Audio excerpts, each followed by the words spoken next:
Olá! Neste trabalho, eu, Bianca e minha colega Ana Cássia, vamos apresentar os modos de propagação e produção de mudas da espécie Eruca sativa, popularmente conhecida como rúcula. Então, uma breve introdução sobre a rúcula. A rúcula, de nome científico Eruca sativa, também denominado pinchão, pertence à família das brasicáceas e procede de áreas do Mediterrâneo e da Ásia Ocidental. Ela produz folhas muito apreciadas na forma de salada, sendo a mais rica em ferro dentre as demais hortaliças. Essa cultivar produz plantas vigorosas, com folhas alongadas e de limbo profundamente recortado, de coloração verde escura e o sabor picante. Ela é uma planta anual, de porte baixo, e as folhas são relativamente espessas e divididas. Em boas condições dessa cultura e de pleno desenvolvimento, antes de iniciar a formação da haste floral, a planta apresenta uma altura média de 12 centímetros.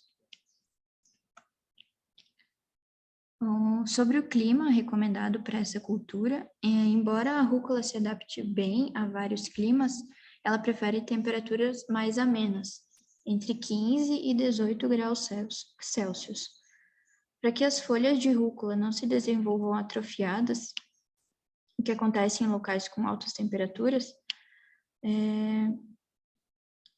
ocorre o cultivo protegido com a temperatura e umidade controladas, e a rúcula pode ser cultivada até mesmo em regiões mais quentes. Então, na primeira imagem, a gente pode observar o cultivo protegido da cultura, onde ela não tem contato direto com os raios do sol, e na segunda imagem, logo abaixo, o cultivo praticado sob a luz do sol. Sobre a propagação dessa cultivar. A propagação da rúcula é feita por sementes e envolve um processo fisiológico responsável pela emergência do embrião, que garante a multiplicação dessa espécie. Do ponto de vista da agricultura, a germinação é importante para o sucesso da atividade agrícola, que permite a sobrevivência das plantas e garante também a propagação da mesma. As sementes da rúcula podem ser plantadas de duas formas diferentes, em bandejas ou em canteiros. Em ambos os casos, o espaçamento mais utilizado deve seguir a distância de 25 centímetros entre linhas. Então, em canteiros, a orientação é a semeadura de 0,2 grama de semente por metro linear. A produção dessas mudas em canteiros e campo não é uma prática usual. As sementes ficam em condições bastante desuniformes em relação ao solo e às chuvas. E por isso a germinação e a emergência e o crescimento dessas plântulas também são irregulares, o que leva a estandes falhos e desuniformes das mudas. Já em bandejas, indica-se até 8 sementes por célula. A germinação começa após 3 dias da semeadura, e após isso é feito o transplantio para os canteiros. Ao considerar a produção de mudas em bandejas, é uma técnica que traz muitas vantagens ao produtor e eleva a produtividade e a quantidade do produto, além de reduzir as quantidades gastas de sementes na produção. Bom, ainda quanto às bandejas, né? Elas podem ser tanto de isopor como de plástico, e o tamanho é variado. Porém, a grande maioria delas apresenta dimensões de 68 por 34 centímetros. E a quantidade de células, 128, 242, 284, 288, etc., é definida conforme o tipo de muda que vai ser formada. As células, elas podem apresentar o formato tanto de pirâmide como de cone invertido. E esse formato tem o intuito de conduzir as raízes para o fundo, onde as bandejas são perfuradas, né, proporcionando a poda natural das raízes. Existem várias opções de tamanhos e tipos de bandeja, que podem ser utilizados na produção das mudas de olerícolas. No entanto, há uma certa preferência pelo uso de bandejas com células menores, porque quanto menor o volume das células, maior será o número de mudas e menor a necessidade de substrato, que, por conseguinte, diminui no custo de produção. Quanto ao substrato. Bom, os substratos utilizados nas bandejas devem ser livres de patógenos, né? O material utilizado no substrato deve ser livre de patógenos e de sementes de plantas daninhas. Também devem ter uma boa qualidade física e ser uma boa fonte de nutrientes. A utilização do substrato, ela auxilia no transplantio com a formação de torrões.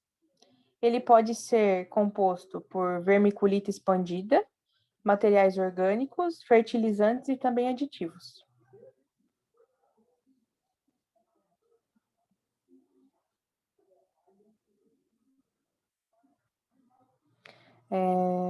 Quanto à luminosidade. Bom, a gente sabe que a luz é de fundamental importância na produção das mudas, pois ela afeta diretamente todos os aspectos de desenvolvimento da planta, a partir já da germinação das sementes. A qualidade da luz, ela influencia nos processos fotomorfogênicos e faz com que as plantas apresentem grande plasticidade fisiológica e anatômica, em respostas à variação de qualidade de luz. A utilização das malhas de sombreamento nos cultivos em locais onde a temperatura e luminosidade são elevadas conduz as hortaliças folhosas dentro de uma variação ótima de luminosidade, reduzindo a intensidade da energia radiante com melhor ajuste na distribuição dessa luminosidade. Esses benefícios, eles acarretam outros fatores favoráveis à necessidade da planta, principalmente no aumento da fotorrespiração, o que vai contribuir melhor para o desenvolvimento da cultura, podendo ocorrer, então, maior produtividade e qualidade das folhas, em comparação com a produção a campo, a produção comum, né? Segundo o autor do estudo, o uso de um sombreamento moderado na produção de mudas de rúcula, ele é benéfico para o crescimento e desenvolvimento da mesma. Bom, quanto à técnica de produção em bandejas. Uma técnica recente, utilizada para a produção de mudas de hortaliças, é o sistema denominado de floating, que é o sistema flutuante. Esse sistema ele consiste em colocar as bandejas com substrato em um tanque contendo solução nutritiva, que vai fornecer nutrientes para o desenvolvimento das mudas, independente da fertilidade do substrato, servindo ainda como suprimento de água e dispensando o uso de irrigação.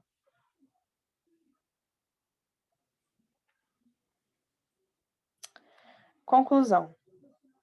Bom, a produção de mudas constitui-se numa das etapas mais importantes do sistema produtivo hortícola, uma vez que dela depende o desempenho final das plantas nos canteiros e também na produção, tanto do ponto de vista nutricional, quanto no tempo necessário à produção e, consequentemente, no número de ciclos produtivos possíveis por ano. Então, era isso, a gente agradece a atenção e essas são as nossas referências, utilizadas para a conclusão do trabalho.